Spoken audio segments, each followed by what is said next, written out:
रविकांत जयपुरिया साहब non executive director हैं, chairman हैं और कंपनी के प्रमोटर भी हैं। तो उनसे बेहतर तरीके से इस कंपनी के बारे में कोई जानता नहीं और कोई हमें समझा नहीं सकता।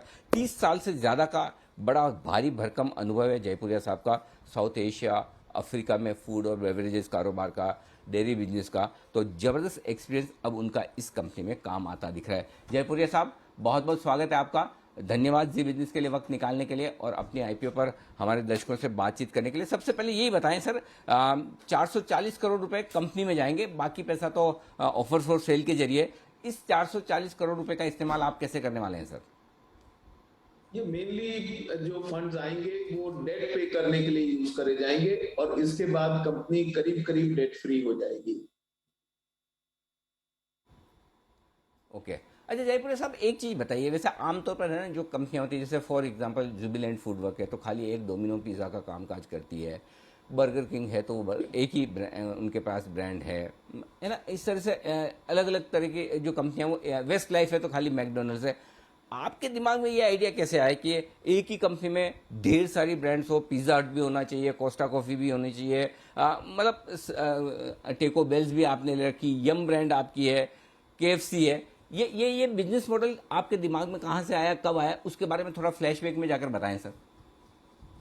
देखिए, ओरिजिनली ये यम ब्रांड्स पेप्सी को रेस्टोरेंट्स होता था। हम लोग पेप्सी के one of the largest bottlers हैं वर्ल्ड के, और इनिशियली हम लोग इसीलिए पिज्जा हट में आए थे और पिज्जा हट के बाद केएफसी में आए। ये दोनों ब्रांड्स यम ब्रांड्स आज ओन करता है, तो ये एक ही कंपनी से हैं, तो हम दोनों ब्रांड्स करना चाहते थे। उसके बाद काफी सालों के बाद हम कोस्टा कॉफी की अपॉर्चुनिटी हमें मिली, तो हमने कोस्टा कॉफी साइन किया। तो ये सब एक दूसरे को कॉम्प्लीमेंट करते हैं और सारे ब्रांड्स एक दूसरे के, सब इंटरनेशनली वर्ल्ड फेमस ब्रांड्स हैं। तो ये कंपनी के लिए बहुत अच्छा है कि तीन तीन ब्रांड्स हैं हमारे पास, एक ब्रांड नहीं है। तो हमारे एक्सपेंशन के लिए बहुत अपॉर्चुनिटी है इन तीनों ब्रांड्स में।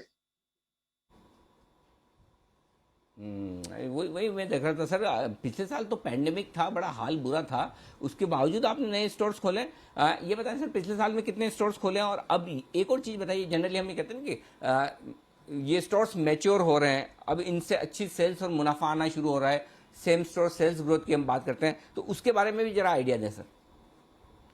देखिए, हमने पिछले हर क्वार्टर में करीब 50 स्टोर के आसपास खोल रहे हैं। तो लास्ट 3 क्वार्टर में हमने करीब 45 से 50 स्टोर खोले हैं और हमारा ये विचार है कि गोइंग फॉरवर्ड ऑल्सो हम इसी इसी तरीके से आगे एक्सपैंड करते जाएंगे। और पेंडेमिक का काफी इफेक्ट खत्म हो चुका है, एक्सेप्ट कोई लोकेशन जहां पे अभी भी लॉकडाउन चल रहे हैं। तो अब हमारा विचार है कि, और हमारी थिंकिंग है कि ये सारे स्टोर मैच्योर हो जाएंगे और सब अच्छा रेवेन्यूज देंगे। अच्छा सर, ये एक जो मैं आपके प्रोस्पेक्टस में देख रहा था, आपको कुछ वो रेवेन्यू देना पड़ता है शायद 6.3%, 6% के आसपास, केएफसी, पिज़्ज़ा हट वगैरह को शायद उनके ब्रांड यूज़ करने के लिए। तो क्या ये फिक्स रहेगा, आगे चलते हुए कम ज़्यादा हो सकता है? जैसे जैसे आप ग्रो करेंगे, अगर आपकी पॉपुलरिटी और कारोबार बढ़ेगा, तो क्या ये ब्रांड्स अपनी रॉयल्टी या जो भी पैसा आप इनका नाम इस्तेमाल करने के लिए देते हैं वो बढ़ा सकते हैं? नहीं, ये बढ़ा नहीं है। देखिए, 25 साल से हम इनके साथ हैं, तो ये स्टैंडर्ड रहा है और हमारे हिसाब से आगे भी ये स्टैंडर्ड रहेगा, इसमें चेंज नहीं आएगा। ओके, ओके, ठीक है, परफेक्ट है। अच्छा सर, अभी तक जो मैं देख रहा था कि कंपनी को मुनाफा कमाना बाकी है, साल दर साल 19, 20, 21 एडजस्टेड बेसिस पे देखेंगे लॉस ही है। क्या उम्मीद की जाए, आपके इन्वेस्टर जो आईपीओ की तरफ देख रहे हैं, पैसा लगाना चाहते हैं, कब तक कंपनी प्रॉफिटेबल हो सकती है, इसका एक अंदाजा दें सर। देखिए, हमारे हिसाब से अगर नॉर्मल सीजन रहता है, पेंडेमिक फिर दोबारा नहीं आता, तो कंपनी इसी साल प्रॉफिट में आ जानी चाहिए। और कंपनी अच्छा कर रही है, लेकिन पेंडेमिक का हम जवाब नहीं दे सकते। तो अगर पेंडेमिक का इफेक्ट अब आगे नहीं आया, थर्ड वेव या जो कह रहे हैं आप लोग, जो वो, तो हम कोई रीजन नहीं है कि हम प्रॉफिट में नहीं आए।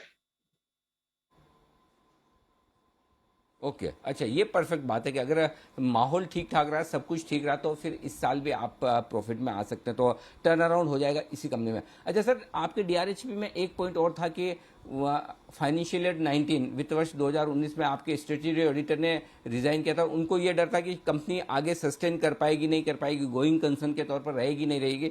जरा उसके बारे में बताएं, वो क्या पॉइंट था और क्या अब वो दूर हो चुका है? नहीं, वो ऐसा कुछ नहीं था। आई डोंट नो कहाँ से आपको ये खबर मिली है, पर ये सही नहीं थी।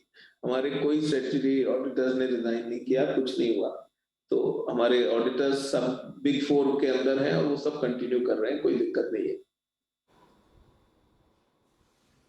ओके, जो मैं आपके डीआरएचपी में से पढ़ रहा हूँ, 24 जनवरी 2020 को BSR and company chartered accountants ने उन्होंने स्टैट्यूटरी ऑडिटर के तौर पर रिजाइन किया था और उसके बाद आपने वोकर चैंडियक एंड कंपनी को अपॉइंट किया था।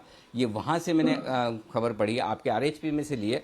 आप एक बार फिर से चेक कर ले। एनीवे, अगर आपको इसके बारे में अंदाजा है तो बताएं सर। कोई ऐसा नहीं था, बट कोई नॉर्मल बेसिस में हुआ हो तो मुझे ध्यान नहीं है। ठीक बात है, ओके, कोई बात नहीं। अच्छा, अब ये बताएं सर, अगले 3 से 5 साल के लिए आपकी कंपनी का क्या विजन है, क्या आउटलुक है, किस तरह की ग्रोथ, किस तरह की प्रॉफिटेबिलिटी, किस तरह के मार्जिन से आप करने की उम्मीद रखते हैं? देखिए, मैंने जैसे आपको बोला कि हम लोग करीब 50 स्टोर हर क्वार्टर में खोल रहे हैं और हमारा उम्मीद है कि हम ये कंटिन्यू कर पाएंगे। और आगे मैंने आपको ये भी बताया कि हम इस साल प्रॉफिटेबल हो जाएंगे। तो इससे ज्यादा मैं फॉरवर्ड लुकिंग आपको मैं नहीं दे सकता। बट आगे फास्ट फूड का बिजनेस बहुत अच्छा लग रहा है, मार्केट में बहुत ग्रोथ की अपॉर्चुनिटी है और हम उसी को लेके आगे चलेंगे और अपनी ग्रोथ करेंगे। परफेक्ट, बहुत ही बढ़िया। आपके आईपीओ के लिए बहुत बहुत शुभकामनाएं। उम्मीद करें जयपुरिया साहब, आपके आईपीओ को तगड़ा और बेहतरीन रेस्पॉन्स मिले। एंकर बुक भी आपकी काफ़ी अच्छी बनकर आई है, काफ़ी अच्छे इन्वेस्टर्स उसमें आए। हमारी शुभकामनाएं आपको। Thank you very much, thank you so much ji.